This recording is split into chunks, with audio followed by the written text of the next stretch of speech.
কঠিন বাস্তব, চরম সত্যতা। সেটা হচ্ছে ভাই এখনো এখনো এখনো এখনো এত কিছু হওয়ার পরও যেসব দাদারা বা নেতারা টিএমসির সাথে জড়িত, তারা ভাই পরিষ্কার গল্প নিজের স্বার্থে আছে। তো বলবো নিজের স্বার্থে থেকো না, আর নিজের স্বার্থে থেকো না, কারণ তোমার শরীর খারাপ, তোমার কিছু হলে পাশে আমি দাঁড়াবো, তোমার পাশের ঘরের লোকটাই দাঁড়াবো, সে তাতে বিজেপি করুক আর যাই করুক।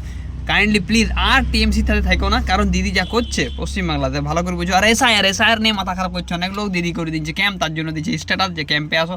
ভাই ক্যাম্পে এসে কী হবে, তোমার ডকুমেন্ট পাবে, তুমি ডকুমেন্ট পাই কী হবে, তোমার সব তো অনলাইনে আছে।